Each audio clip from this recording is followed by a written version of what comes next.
offensively struggled the entire game. Can you pinpoint why? We really came out, got things going like we wanted to, went right down the field and wasn't able to punch it away on that in that red zone possession that one we had. And that really got the three going. You got to score touchdowns in those situations. We talk about all the time our job being able to score touchdowns, being able to score points. We got the three. We were able to get down there and get a couple times. Koo did a nice job of making the field goals when he had the opportunity, but we never got going in the second half. They absolutely dominated us on third down. They did a really good job in coverage. I know the sack numbers will probably get out of whack because of how well they played in their coverage, but really was not a lack of protection or a lack of discipline. As busted assignments, it was more of those guys doing a really good job of coverage, absolutely covering our wideouts, Matt having to hold on to the ball, a combination of all those things played in a part of that. Yeah, you mentioned the 8 sacks. The given up might be out of sync because the wide receivers couldn't get free. Any idea why they struggled getting open? They played a nice job, a nice mixture of two-man, nice mixture of quarters. Did a really good job of playing underneath coverage and sitting on routes, really taking away some of the things that we like to do. Kudos and hats off to Dennis Allen and his crew and his guys, along with AG over there. Those guys did a nice job of covering us and doing a nice job. What were your impressions of Taysom? Taysom came out. We really had him under control in that first half, did some really good things. He got off a couple play action passes. He was able to get his run game going with his legs, and that really got him going. Once he got it going with his run game, he had to sacrifice and stop some people to do those things. He was able to get some completions down the field on play action passes that we got to make plays on. His guys did for him, and the Saints beat us today in a well-fought physical battle. You mentioned all week long you were preparing for both Taysom and Jameis. Then you find out Friday that Taysom would be the number one starter. Do you feel, Coach, you prepared as much as you should have for Taysom, looking back on it? I just told the guys I didn't feel bad about the pre-preparation. I thought the guys did a great job of going out there preparing, knowing exactly what they wanted to do. And it showed when we came out in the first half as far as the preparation for the quarterback and what you wanted to do.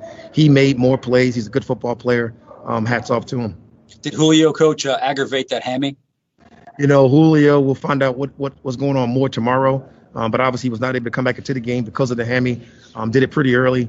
And those guys went out there and battled. And we got to see what's going on with James. And you've talked all along about when he's on the field, the problems he creates because he's there. So when he goes, how do you flip the switch and try to get guys more active? It's just like any other great player. When they leave at those moments, somebody's got to step up, next man up mentality. And we got to be able to do those things quicker, faster, and more deliberately while we end the game so we can go out and get a win. The second half, minus 9 yards at one point offensively. Do you think the creativity was there, Coach, to kind of get the offense more looks and move the ball downfield?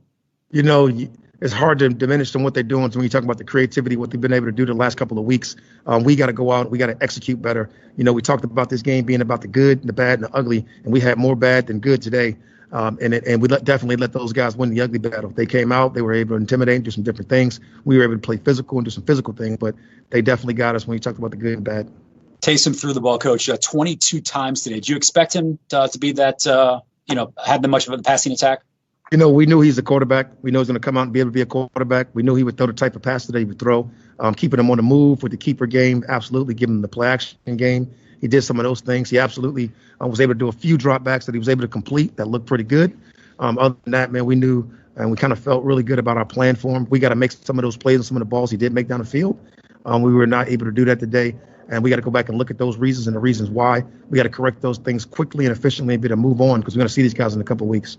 Offensive line, Coach, overmatched, overpowered, or just out of sync? Like I said, it was a combination of those guys covering us really well, not being able to hold up as long as some of those pass plays may have taken. Obviously we'll get a chance to go back and see what the analytics say on how long the pass goes and the progression and who got covered and who did what as far as progressions. But we don't want to just blow blame on the O-line all the way.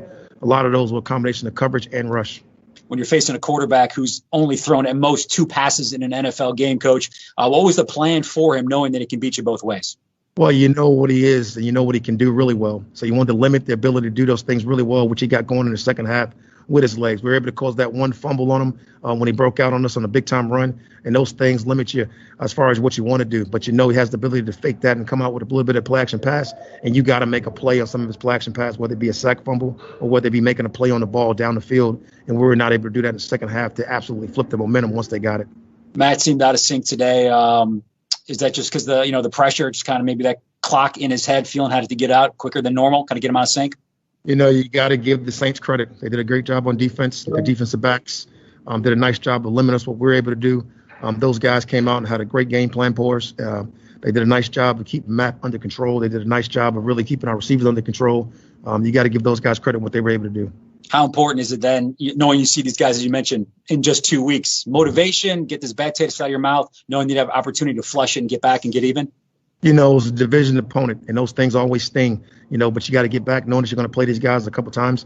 Like we said, we know them, they know us. It's going to be about the stuff that we talked about before. More good, less bad, and we got to go out there and we got to absolutely win the ugly game. We did not win that today, and they won it, and it was a good job by those guys. Surprise overall at the performance, Coach, considering he was coming off a bye?